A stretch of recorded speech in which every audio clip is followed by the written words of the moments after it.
Olá, pessoal.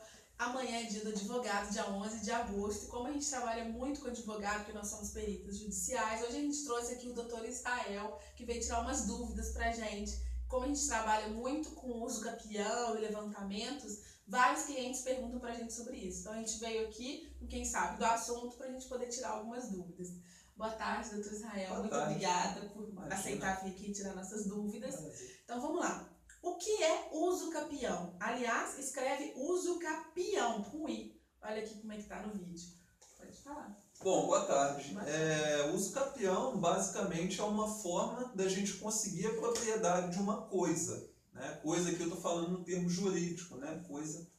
E essa coisa pode ser um bem imóvel, né? Como um violão ou um vestido que você empresta para uma amiga, enfim. Olha, interessante. Ou, no caso mais relevante, que é o que o escritório de vocês trabalha, de bens imóveis. Então é possível a gente usufruir tanto bem imóvel quanto bem imóvel. Que aí um terreno, uma casa. Então eu posso usucapir desde um vestido, um carro, uma casa, um terreno. Exatamente. Ok. Em tese, sim. Beleza.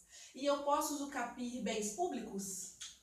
Bens públicos não podem, né? Ainda bem, porque imagina a pessoa está dormindo na praça e daqui a 5 ou 10 anos a pessoa vira dona da praça. Não Né? faz Então, sentido. não pode. Então a lei já prevê isso para não ter A esse tipo lei de já problema. prevê que só bens particulares podem ser usados. Interessante. Para que isso aconteça, são necessários 3 requisitos básicos, né? O primeiro deles, que a coisa seja suscetível de uso capião, por exemplo, bem público não pode. Então, em relação à coisa, tem que ser suscetível. Segundo, a posse, né? A posse sobre essa coisa ou sobre esse imóvel, né? Ele tem que ser uma posse que a gente chama de mansa e pacífica, e além disso tem que ser uma posse ininterrupta e com a intenção de ser dono. Por exemplo, um aluguel, você não tem a intenção de ser dono do imóvel, apesar de ser ininterrupta. Além da coisa e da posse, é necessário o decurso do tempo. E aí esse decurso de tempo ele vai ser diferente de acordo com a modalidade do uso capião. Né? Então a gente tem, dependendo da modalidade, a gente tem um tempo que tem que se passar de 5 anos, 10 anos ou até 15 anos. Então, tem vários tipos de uso capião. Tem vários tipos. De qualquer forma, todos eles têm que ser no mínimo de 5 anos que a pessoa tem que estar usando esse bem. Exatamente, Ok. pelo menos 5 anos. Uma coisa também que a gente tem dúvida é posse mansa ou pacífica. O que significa isso? Posse mansa e pacífica é aquela posse em que não existe oposição de resistência. Né? Então, por exemplo, se tem um terreno, mas o dono está reivindicando aquele terreno, ou ele está alegando que ele foi expulso daquele terreno, que se chama de esbulho possessório, isso não é uma posse mansa e pacífica.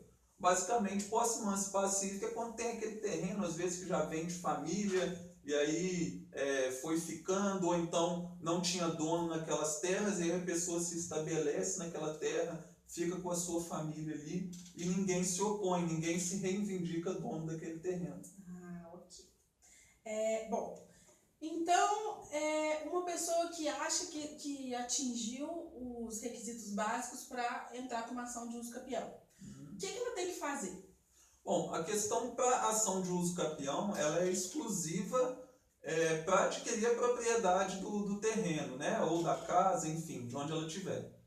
Primeira coisa é juntar a prova documental, né? Tudo que é prova documental pode ser usado nessa ação.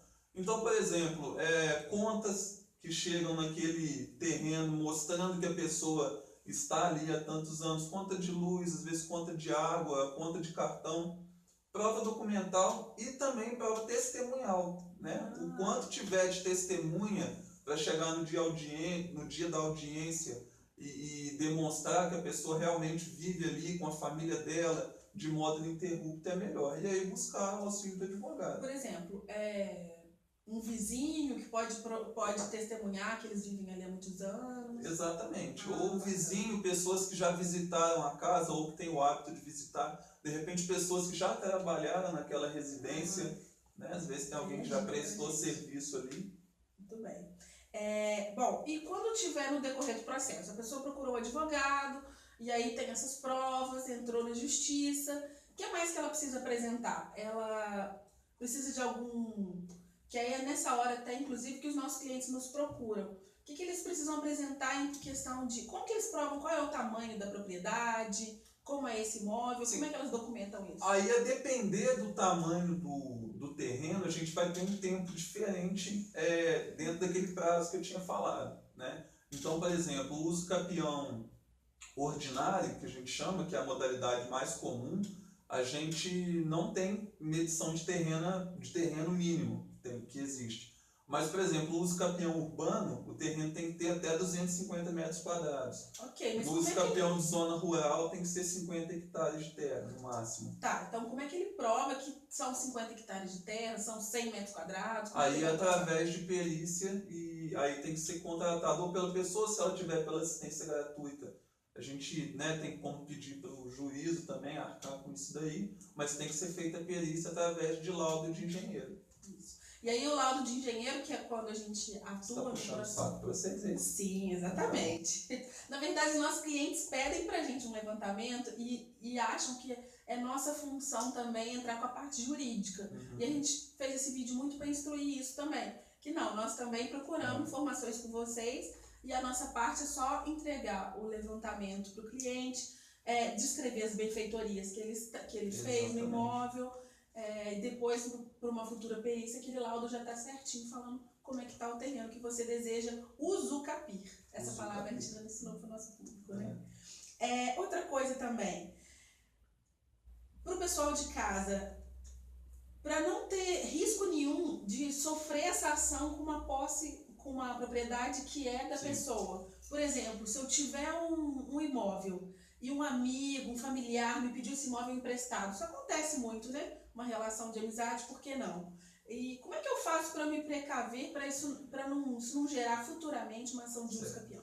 Bom, quando a gente é dono de algum imóvel e aí tem que ter esse tipo de preocupação, é sempre bom a gente deixar as coisas, ainda que seja para a família ou que seja para alguém muito amigo, enfim, deixar isso documentado. Né? Então, se eu estou alugando a minha casa, aí eu vou alugar para alguém que é meu conhecido, faz um contrato, né? Um contrato de locação, diz ali qual que é o tempo estabelecido, qual que é o valor que está sendo pago, deixando bem claro que é a título de aluguel. Né? Se for alguém da família, se vai fazer um empréstimo, faz um contrato de comodato.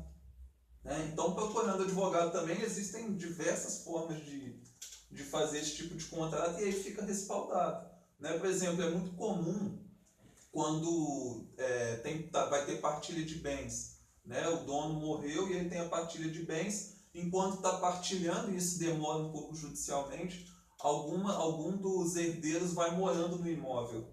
Né? Nessa situação, é bom também que seja feito um contrato dizendo ali que não está havendo abandono daquele imóvel.